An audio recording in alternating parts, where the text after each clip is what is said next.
Fire and safety institute Udaipur से जमुना मेनारिया हिंदी संवाद कौशल पढ़ाऊंगी, जिसमें हम पढ़ रहे हैं अभिव्यक्तात्मक कौशल।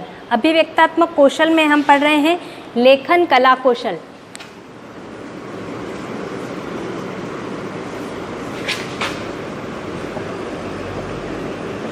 हिंदी संवाद कौशल,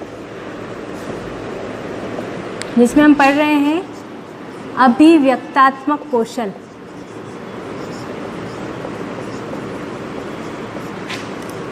अभिव्यक्तात्मक कौशल, जिसमें हम पढ़ रहे हैं लेखन कला कौशल। लेखन कला कौशल, लेखन कला कौशल में अब तक हम 13 पॉइंट पढ़ चुके हैं। आज हम नेक्स्ट पढ़ेंगे व्याकरण विधि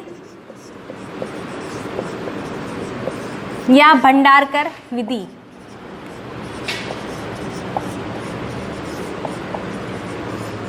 व्याकरण विधि या भंडारकर विधि। व्याकरण विधि और भंडारकर विधि शिक्षण के लिए व्याकरण विधि सर्वश्रेष्ठ विधि है। सर्वश्रेष्ठ विधि क्यों है? क्योंकि व्याकरण विधि मुख्य भाषा के साथ द्वितीय भाषा का प्रयोग किया जाता है, जिसमें जो हम पाठ या पद्य या गद्य पढ़ रहे हैं या जो भी हम लेखन पढ़ रहे हैं, उसमें बीच में आए हुए शब्दों को व्याकरण से परिचित करवाना। किसके द्वारा? शिक्षक के द्वारा। लेकिन उनमें जब हम मुख्य विषय के साथ व्याकरण पढ़ा रहे हैं तो इसमें द्वितीय भाषा का प्रयोग किया जाता है, लेकिन उसके साथ वो किस तरह से व्याकरण को संबोधित कर रही हैं वो नहीं बताया जाएगा। केवल बीच में आए हुए शब्दों का अर्थ बताया जाएगा और उनको सुस्पष्ट किया जाएगा। किसमें? व्याकरण विधि और भंडारकर विधि। नेक्स्ट हम पढ़ेंगे व्यास विधि। व्यास विधि, व्यास विधि केवल पद्य शिक्षण के लिए उपयुक्त होती है। किसके लिए? पद्य शिक्षण के लिए। पद्य शिक्षण मैंने पहले बता चुकी हूँ। पद्य शिक्षण क्या होता है? जिसमें पाठ किया जाता है, जिसमें लय, ताल, आरोहण अवरोहण पर बल दिया जाता है। और ये व्यास शिक्षण विधि है, ये हमेशा किस पे प्रयुक्त होती है? माध्यमिक स्तर पर, या हम कह सकेंगे कि उच्च शिक्षण के लिए इस विधि का प्रयोग किया जाता है। किसके लिए? व्यास विधि के लिए। फिर नेक्स्ट हम पढ़ेंगे क्षेत्र भ्रमण विधि। क्षेत्र भ्रमण विधि, क्षेत्र भ्रमण विधि नाम से ही स्पष्ट है। क्षेत्र भ्रमण विधि में छात्रों को विषय वस्तु से परिचित कराने के लिए उन्हें उस स्थान पर भ्रमण करवाया जाता है और भ्रमण के माध्यम से सारी चीज़ों को स्पष्ट किया जाता है। किसमें? क्षेत्र भ्रमण विधि में। क्षेत्र भ्रमण विधि में किसी विषय वस्तु से संबंधित स्थान पर ले जाकर बच्चों को देखा हुआ सारा लिखवाया जाता है और उन्हें स्पष्ट कराया जाता है क्षेत्र भ्रमण विधि में, ताकि बच्चों में जो देख के किसी चीज़ का अवलोकन किया जाता है वो उनकी मेमोरी में क्या हो जाता है? स्थायी हो जाता है। लेकिन इस क्षेत्र भ्रमण विधि सर्वश्रेष्ठ उपयुक्त विधि नहीं है, क्योंकि हर टॉपिक के लिए, हर विषय वस्तु के लिए हम बच्चों को उस स्थान से परिचित नहीं करवा सकते हैं। इसलिए क्षेत्र भ्रमण विधि क्या हो गई है? एक खर्चीली विधि है, जो प्राय बहुत ही बड़ी कक्षाओं में उपयुक्त होती है और कभी कभार प्रयुक्त में ली जाती है। कौन सी? क्षेत्र भ्रमण विधि में। फिर हम पढ़ेंगे सहसंबंध विधि। सहसंबंध विधि या समवाय विधि। नाम से स्पष्ट हो रहा है, सहसंबंध या समवाय विषय में मुख्य विषय के साथ अन्य विषय को प्रयुक्त किया जाता है।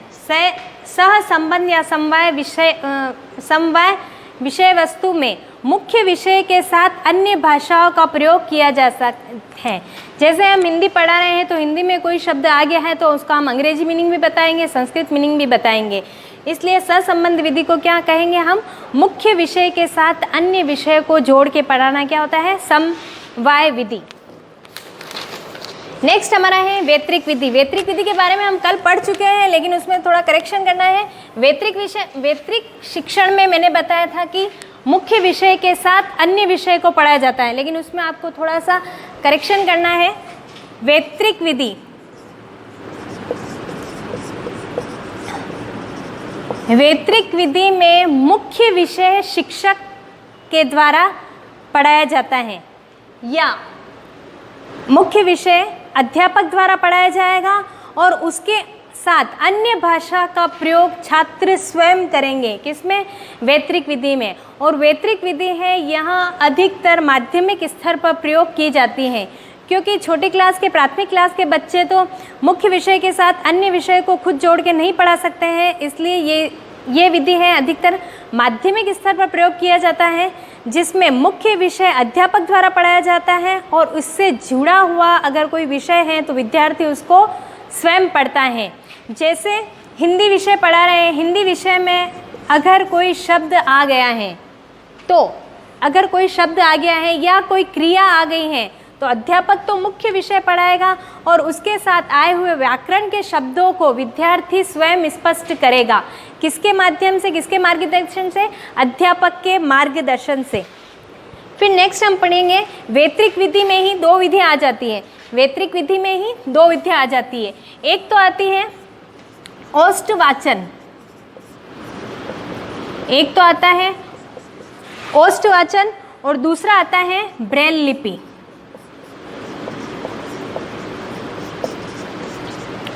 ओष्ठवाचन करवाया जाता है, वो किसके लिए करवाया जाता है? गूंगे व बहरे विद्यार्थियों के लिए।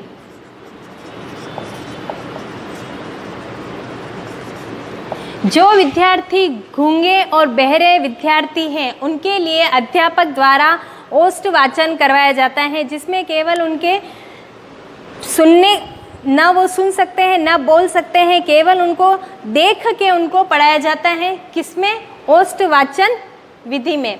फिर आता है ब्रेल लिपि। ब्रेल लिपि किसके लिए होता है? अंधे बालक बालिकाओं के लिए, जो आँख से देख नहीं सकते हैं, केवल हाथों के माध्यम से अक्षरों की पहचान करते हैं। वो कौन से विद्यार्थी होंगे? अंधे विद्यार्थी। उनके लिए किस भाषा का प्रयोग किया जाता है? ब्रेल लिपि भाषा का प्रयोग किया जाता है। नेक्स्ट आता है हमारा खेल विधि या किटी गार्डन विधि। नेक्स्ट आता है हमारा खेल विधि। ये सब हम क्या पढ़ रहे हैं? लेखन कला कौशल। एक विद्यार्थी किस तरह से लिखना सीखता है और उसमें आए हुए शब्दों के शुद्धिकरण को पहचानता है और उन्हें सुस्पष्ट करता है। ठीक है। फिर आता है खेल विधि या किटी गार्डन विधि। खेल विधि या किटन गार्डन विधि।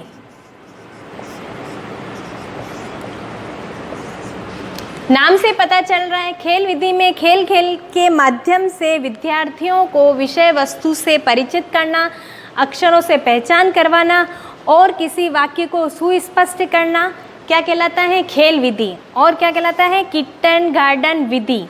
किटन गार्डन विधि को किसने स्पष्ट किया था? अमेरिका के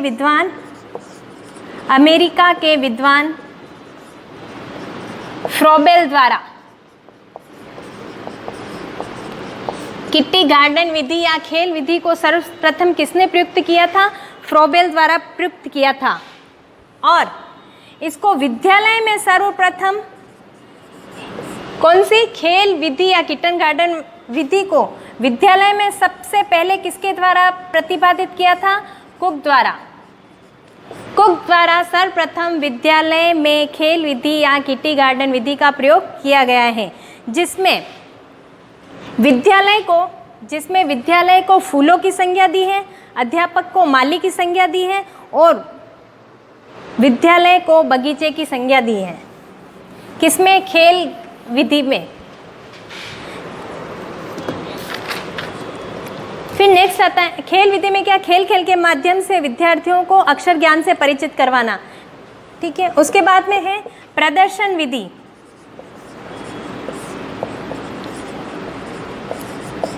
प्रदर्शन विधि भी नाम से स्पष्ट हो रही है, विद्यार्थियों के सामने विषय वस्तु आधारित समस्त घटकों को प्रयोग या मूर्त रूप में स्पष्ट करना क्या कहलाता है? प्रदर्शन विधि।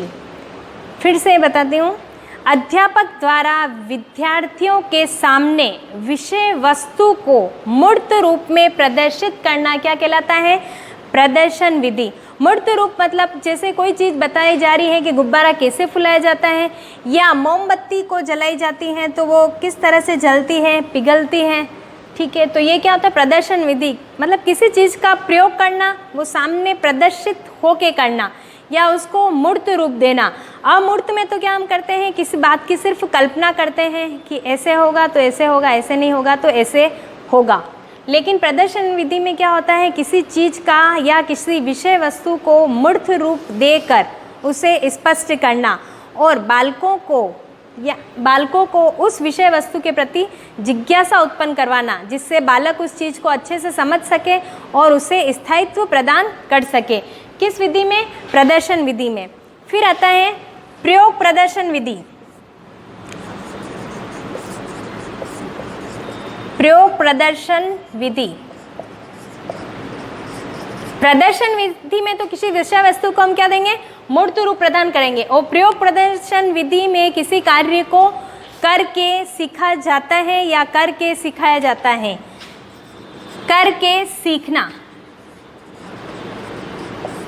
जब कोई कार्य हम स्वयं करके सीखते हैं तो वो हमें क्या होता है? जल्दी याद रहता है और हमें स्थायित्व प्रदान करता है। किसमें? प्रयोग प्रदर्शन विधि में किसी कार्य को करके सिखाया जाता है और फिर उस पर पूरी विधि को छात्रों द्वारा लिखने के लिए कहा जाता है। किसमें? प्रयोग प्रदर्शन विधि में। ये सारा हम क्या पढ़ रहे हैं? लेखन कला कौशल। फिर नेक्स्ट हमारा है प्रयोगशाला विधि। प्रयोगशाला विधि भी इसी में आएगी। प्रयोगशाला विधि।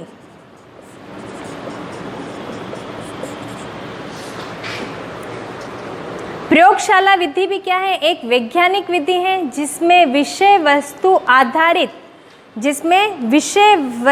आधारित प्रयोग करके सिखाया जाता है। किसमें? प्रयोग प्रदर्शन विधि में। जिसमें पूरी क्या होती है? एक सुसज्जित लैब होती है या सुसज्जित प्रयोगशाला होती है, जिसमें उस विषय वस्तु से संबंधित सारे उपकरण पाए जाते हैं या सारे उपकरण रखे जाते हैं, जिससे विद्यार्थियों को परिचित करवाया जाता है और विद्यार्थी उन चीज़ों को क्या कहता है? स्वयं करके सीखता है। जिस कार्य को विद्यार्थी स्वयं करके सीखता है उसमें एक तो जिज्ञासा उत्पन्न रहती है और उससे उस चीज़ को करने का क्या होता है? बार बार एक रुचि उत्पन्न होती है। किसमें? प्रयोग प्रदर्शन विधि में। ये सारी विधि, प्रदर्शन विधि, प्रयोगशाला विधि या प्रयोग प्रदर्शन विधि, ये सारी माध्यमिक स्तर की विधि हैं जिसमें विद्यार्थी स्वयं किसी कार्य को करके सीखता है और उस विधि को पूरी लेखन में प्रदर्शित करता है। नेक्स्ट हम पढ़ेंगे खोज विधि।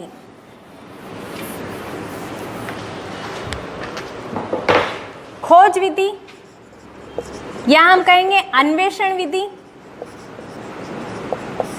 या हम कहेंगे अनुसंधान विधि।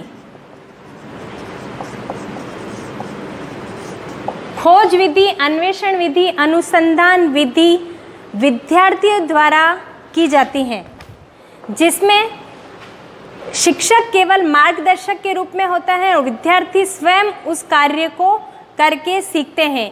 केवल उसमें क्या होता है? अध्यापक मार्गदर्शक करता होता है। अध्यापक क्या होता है? मार्गदर्शक करता होता है, जिसे अध्यापक के निर्देशन में कार्य किया जाता है और विद्यार्थी उस कार्य को स्वयं करेंगे। अगर विद्यार्थी किसी समस्या समाधान में आ जाता है तो वहाँ मार्गदर्शक कौन करेगा? अध्यापक। लेकिन उस कार्य को कौन करेगा? केवल और केवल विद्यार्थी करेंगे। और इस विधि की खोज सर्वप्रथम किसने की थी? आर्मस्ट्रॉन्ग ने की थी। इस विधि की खोज सर्वप्रथम आर्मस्ट्रॉन्ग द्वारा की गई थी, जो एक अमेरिकन विद्वान है। नेक्स्ट विधि आती है इसमें प्रायोजना विधि। नेक्स्ट आती है प्रायोजना विधि। नाम से स्पष्ट है किसी कार्य को योजना के अनुसार करना। कोई भी कार्य अगर हम योजना से करते हैं तो वो अच्छा होता है और उस लक्ष्य तक पहुंचता है। कोई भी कार्य अगर हम प्री प्लानिंग से करते हैं तो उसके लक्ष्य तक हम पहुंच जाते हैं। ठीक है। तो प्रयोजना में क्या होता है, पहले किसी कार्य की एक योजना बनाई जाती है, उसके बाद में उस कार्य को किया जाता है और बच्चों द्वारा उससे लिखने के लिए कहा जाता है, जिसमें विद्यार्थियों में लेखन कला कौशल का विकास होता है और किसी चीज़ को जानने की उनमें क्या होती है, जिज्ञासा होती है। अगर वो किसी चीज़ कार्य को करने में अगर वो जिज्ञासा उत्पन्न है तो वो उस चीज़ को क्या सीख पाएगा, जल्दी सीख पाएगा। ठीक है, तो यहाँ तक आज हमारा कंप्लीट हो गया है लेखन कला कौशल।